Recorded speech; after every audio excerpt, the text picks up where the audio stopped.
দোকানের মালিক কে? Magistrate sir আসছে। জি, সালাম আলাইকুম। আমি মালিক।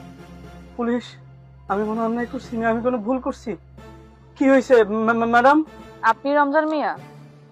আমি রমজান মিয়া, কিন্তু আপনি পুলিশ টুলিশ নিয়ে আইছেন কেন ম্যাডাম? আমি কি কোনো অন্যায় করছি? অবৈধভাবে দোকান দেওয়ার জন্য আপনার এই দোকানটা উচ্ছেদ করা হবে। এই দোকান বন্ধ করো। বাবা, খালান খালান খালান খালান, একটু খালান ম্যাডাম। এত বড় অন্যায় করেন না ম্যাডাম। এইটা দিয়ে আমার এই যে সংসার চলে, আমার বউ বাচ্চা পোলাপান সবকিছু এটা রায় চলে। এটা যদি দোকানটা বন্ধ করে দেন, কোথায় থাকবো ম্যাডাম? আপনি হাত ধরে ধরতেছে হাত ছাড়েন। ম্যাডাম, আপনার পা ধরে। আরে পা ছাড়েন, পা ছাড়েন, উঠুন। আপনি আমাকে চিনতে পারেননি? আপনাকে না ম্যাডাম। মনে করে দেখুন, কয়েক বছর আগে আপনার দোকানে আমি এসেছিলাম। আপা, আপা চা দিমু?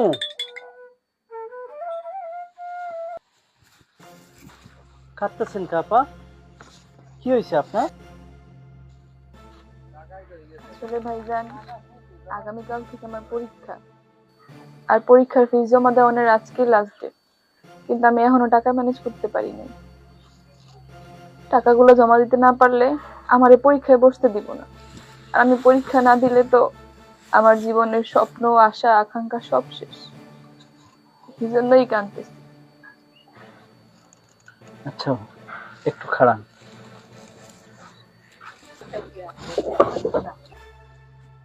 আপা, এই যে আমার সারাদিনে বেচাকেনা করে এই 2000 টাকার মতো আছে, এটা দিলে হইব না? না না ভাইজান, আপনি কেন আমারে টাকা দিবেন? আমি কোনো না কোনো ভাবে ম্যানেজ করে লমু। এই টাকাটা লন, এই টাকাটা দিয়ে আপনি ওই আপনার কলেজের ফি জমা দিয়েন। লন না। আরে, বিপদে পড়লে মানুষ তো মানুষের পাশে দাঁড়ায়। আমি সামান্য একজন দোকানদার, ছোটখাটো একটা টং দোকান আমার।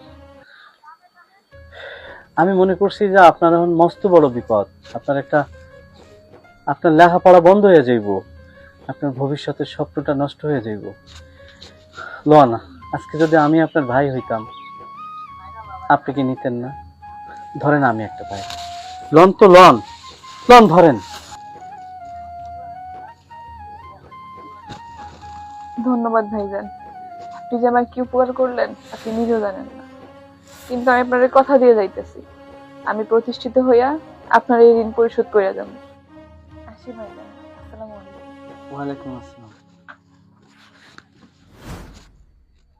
সেদিন যদি আপনি আমাকে ওই টাকাটা না দিতেন, আমি আমার কলেজের ফিস পরিশোধ করতে পারতাম না। তাহলে আমার পরীক্ষাও দেওয়া হতো না। আর পরীক্ষা না দিলে আজকে আমি ম্যাজিস্ট্রেট হতে পারতাম না। আপনার ওই দিনের ওই টাকা দেওয়ার জন্যই আমি আজকে এই পর্যায়ে। আমি আজকে একজন ম্যাজিস্ট্রেট। শুনুন, আপনাকে আর এখানে ছোট দোকানটা করতে হবে না। আর আমি চাকরিতে জয়েন করি আপনার কাছে এসেছি। আপনাকে আর এই দোকানটা করতে হবে না। আপনার এই দোকান আজকে থেকে বন্ধ। আমি আপনার জন্য শহরে নতুন দোকানের ব্যবস্থা করেছি, অনেক বড় দোকান। আপনি এখন থেকে সেই দোকানে বসবেন, সেখানে ব্যবসা করবেন। না না না, আমি আপনার কোনো কথা শুনতে চাই না। আপনি মনে করেন আপনার একজন ছোট বোন আপনাকে এই উপহারটা দিয়েছে। আসলে কি জানেন ম্যাডাম, এই যে আপনার মতো মানুষরা আছে বলে আঙ্গ সমাজটা এত সুন্দর, আঙ্গ পৃথিবীটা এত সুন্দর। আজ একটা কথা আমার মনে হইতেছে, কাউরে উপকার করলে আল্লাহ যে দ্বিগুণ ফিরে দেয়, আজকে হেডা আপনি প্রমাণ করলেন। আল্লাহর কাছে দোয়া করি, আল্লাহ আপনারে আরো মেলা বড় করুন।